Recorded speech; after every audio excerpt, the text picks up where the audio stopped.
जैसे कि आप सब जानते हैं कि ये जो कुछ भी सोशल मीडिया पर बातें शेयर हुई थी मैडम जी के बारे में, जो कुछ भी शुरुआत हुई थी तो ये उन 15 लाख के ऊपर जाकर शुरू हुई थी। जो कि जब लोगों ने सवाल किया, रेहाना खान बॉस ने उन 15 लाख रुपयों के पीछे कुरान करीम फुरकान हबीब की कसम भी उठाई। कसम उठाने के बाद भी रेहाना खान बॉस को झूठा ही करार दिया गया और उनके 15 लाख रुपये आज तक भी वापस नहीं हुए।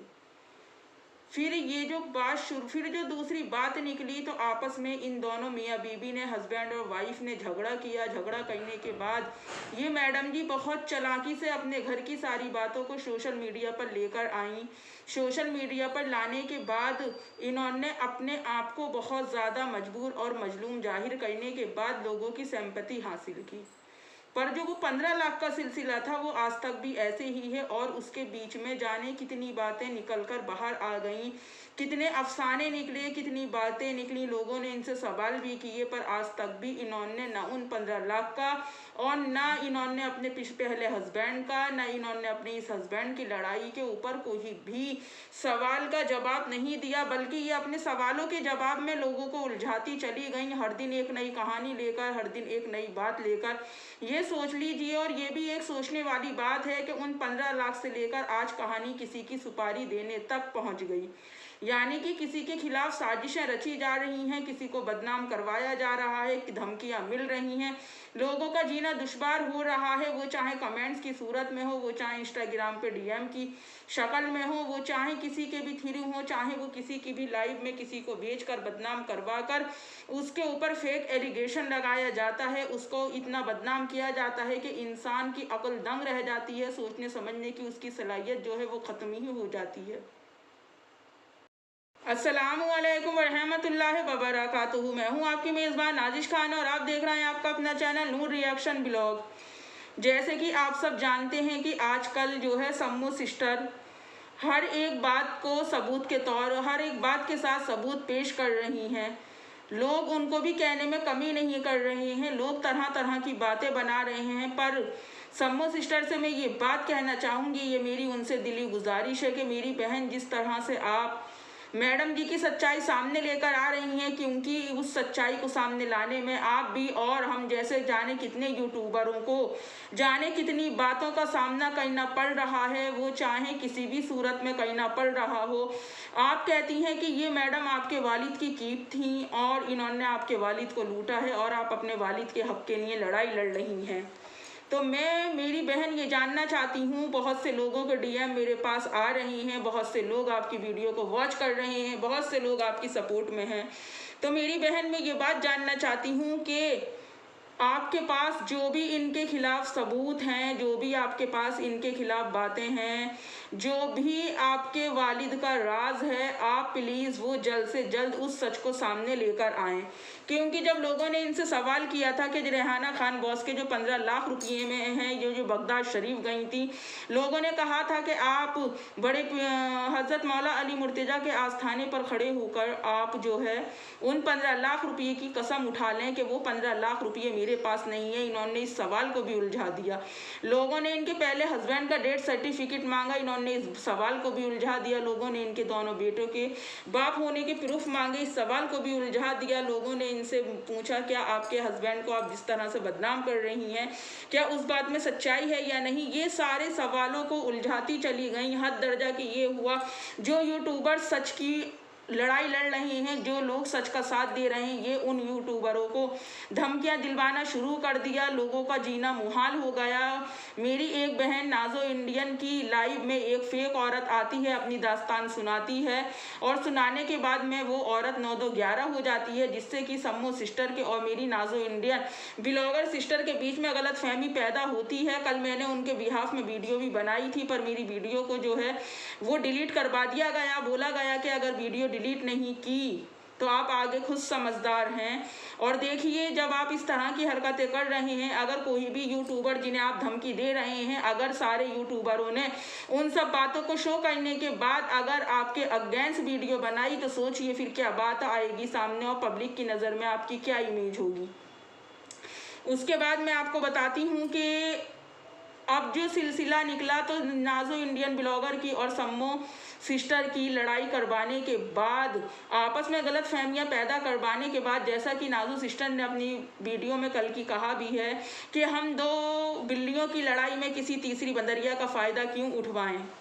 तो सोचिए आप, क्या ये इन हरकतों से जो भाई और मेरे बहन हमसे ये सवाल करते हैं, जो ये मुद्दे उठाते हैं कि वो हमारी कलमा शरीक बहन हैं और हिंदू सारे मेरे भाई बहन उनके साथ हैं, फिर आप कैसी हो जिस कलमा शरीक होने के बाद भी उनके साथ नहीं खड़ी हो। तो मेरी उन बहन से मैं ये कहना चाहूँगी कि मेरी बहन, एज अ व्यूवर मैं आपके सवाल का ज़रूर जवाब दूंगी। आप ये चीज़ देख लीजिए, जो इंसान अपने धर्म का नहीं है, वो चाहे किसी भी धर्म से बिलोंग करता हो, किसी भी धर्म को मानने वाला हो, चाहे वो कोई भी धर्म का हो, चाहे वो मुस्लिम धर्म का हो या फिर हिंदू धर्म का हो, अदरवाइज वो किसी भी धर्म का हो, जो अपने धर्म की रेस्पेक्ट नहीं कर रहा, तो फिर वो इंसान किसी दूसरे के धर्म की क्या रेस्पेक्ट करेगा। आप बेशक उनके साथ खड़े रहो, आप उनको पसंद भी करो।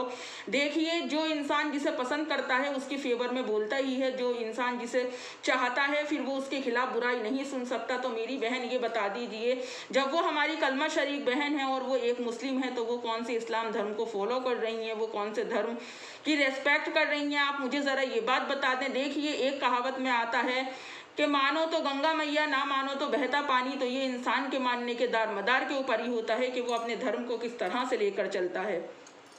इन दो लोगों में गलत फहमी फैलवाने वालों, आज मेरा आपसे एक सवाल है कि आपकी जली तो खूब होगी, इतनी जली होगी, हो सकता है कि फायर ब्रिगेड आई हो आपकी बुझाने के लिए, पर सोचिए आपने ये नहीं सोचा था कि नाजो और सम्मो बहुत अच्छी बहनें हैं, आपस में एक दूसरे से दुख सुख डिस्कस करती हैं, और जिस दिन उनके बीच में गलतफहमी पैदा हुई थी, वो एक ज़रा सी बात पर गलतफहमी पैदा हो गई थी। वो गलतफहमी ये थी कि नाजो सिस्टर की अम्मी की जो है तबीयत बहुत ज़्यादा ख़राब थी। नाजो सिस्टर उन्हें लेकर हॉस्पिटल गई थी। हॉस्पिटल जाने के बाद नाजो सिस्टर के पास सम्मो सिस्टर की कॉल आती है, अदरवाइज़ वो उसे आंसर नहीं कर पाती हैं। मैंने भी नाजो सिस्टर को बहुत सारे मैसेजेस किए। मैसेजेस करने के बाद में जब उन्होंने बहुत सारे मेरे मैसेज देखने के बाद मुझे रिप्लाई दिया, तो उनका सवाल था कि बहन, मेरी अम्मी बहुत ज़्यादा बीमार है, मेरी अम्मी के हक़ में दुआ करो और मैं बहुत ज़्यादा परेशान हूँ। तो एक इतनी सी गलत फहमी को लेकर लोगों ने नाजो सिस्टर को अलग बातें सुनानी शुरू कर दी, सम्मो सिस्टर को अलग गलत करार दे दिया गया। तो मैं ये जानना चाहती हूँ कि ये सब इस तरह से क्यों हुआ। आज देख लीजिए, आप लोग कहकर बुरे बने और आज ये मेरी दोनों बहनों ने देखी अपनी गलत फहमी को दूर कर कर एक दूसरे से माफ़ी मांग कर एक दूसरे के साथ खड़ी हैं। और इंशाअल्लाह जो भी हक़ के लिए बोलेगा हम उसके साथ ऐसे ही खड़े रहेंगे। और मैं अपनी नाजो सिस्टर और सम्मो सिस्टर को सैल्यूट करना चाहती हूँ कि बहुत बहुत शुक्रिया मेरी बहनों के, आपने अपनी सारी गलत फहमियों को क्लियर कर लिया। जिस तरह से नाजो सिस्टर ने और सम्मो सिस्टर ने अपनी गलत फहमी को दूर किया है, क्या ये दोनों हस्बैंड एंड वाइफ अपनी गलत फहमी को दूर नहीं कर सकते थे?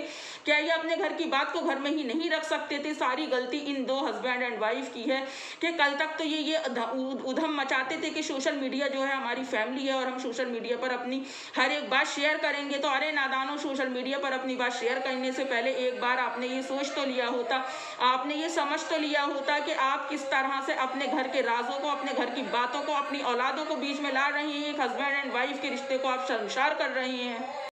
आप लोगों से कहते थे कि अपनी राय पेश करें। जब लोग आपकी राय पेश करते थे, जब लोग आपके बारे में आपको अपनी राय पेश करनी शुरू की, लोगों ने आपसे सवाल करने शुरू किए, तो आपने उन्हीं यूट्यूबरों को गलत करार दे दिया। जब नाजो इंडियन ब्लॉगर मैडम के बिहाफ में वीडियो बनाती थी तो ये उन्हें कितना अच्छा बोलती थी। वो पहली औरत नाजो इंडियन ब्लॉगर ही थी जिसने कि मैडम के बिहाफ में वीडियो बनाई थी। पर जब इनके घर के लड़ाई झगड़े निकले और जब मैडम की असलियत उनके सामने आई, तो उन्होंने उनके खिलाफ वीडियो बनाना शुरू कर दिया, क्योंकि उन्हें कहीं ना कहीं ऐसा लगा कि मैं एक झूठ का साथ दे रही हूँ, मैं झूठी तारीफ कर रही हूँ।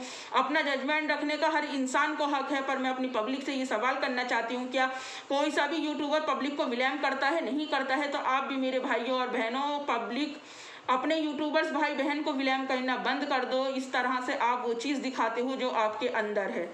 आज जो मैडम के चाहने वाले हैं वो उन्हें अच्छा कह रहे हैं, जो उनके हस्बैंड के चाहने वाले हैं वो उन्हें अच्छा कह रहे हैं। ये सिलसिला 15 लाख से शुरू होकर किसी की सुपारी पर ख़त्म हुआ। आज किसी ने सम्मो सिस्टर के नाम की सुपारी निकाली है, किसी ने सम्मो सिस्टर को धमकियां दी हैं।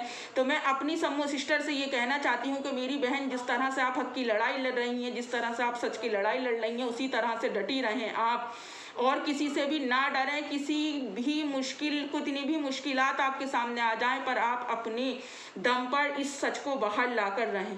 और इंशाअल्लाह सच्चा जो होगा, अगर मैडम जी सच्ची हैं तो वो सच्ची साबित ज़रूर होंगी, और मैडम जी अगर सम्मो सिस्टर सच्ची हैं तो वो सच साबित ज़रूर होंगी। यहाँ पर किसी के खिलाफ कोई भी चैन बनाकर काम नहीं हो रहा है, यहाँ पर हक के लिए काम हो रहा है। अगर मैडम जी सच्ची होंगी और उनकी बातों में दम होगा तो मैं खुद सामने से आकर अपना जजमेंट ज़रूर दूंगी, अपनी राय ज़रूर दूंगी। और अगर वहाँ माफ़ी मांगने की बात आई तो मैं माफ़ी भी मांगूंगी, क्योंकि अल्लाह ताला माफ़ करने वालों को, माफ़ी मांगने वालों को पसंद करता है। तो आप ये हरगिज़ ना सोचें कि यहाँ पर किसी की बुराई चल रही है, यहाँ पर हक की लड़ाई चल रही है, उन बहनों के लिए चल रही है जिनकी ज़िंदगियाँ बर्बाद हुई हैं, उन बीवियों के लिए चल रही हैं जिनके शौहरों को छीना गया है, उन बेटियों के लिए चल रही है, उन औलादों के लिए चल रही है जिनके वालिदैन को उनकी फैमिली से गुमराह किया गया है। सोचिए, जो आज सम्मो सिस्टर के साथ हुआ है, कल अगर आपकी फैमिली के साथ किसी के भी जरिए से होता, कि आप उस इंसान को माफ़ कर पाते, कि आप उस इंसान को कभी बुरा नहीं कहते, कि आप उसकी सच्चाई बाहर लाने का काम नहीं करते? बताएं ज़रा मुझे इस बात को। अगर वो औरत होकर कर रही हैं, अगर वो किसी की बेटी होकर कर रही हैं, तो आपको क्या फ़र्क पड़ता है इस बात से? और मुझे पता है बैड कमेंट्स करने वाले बाज आएंगे नहीं, करेंगे ज़रूर बैड कमेंट्स, तो दिल खोल कर कीजिए। मेरी तरफ से आपको इजाज़त है, अगली वीडियो में फिर मुलाकात होगी, तब तक के लिए अल्लाह हाफिज़।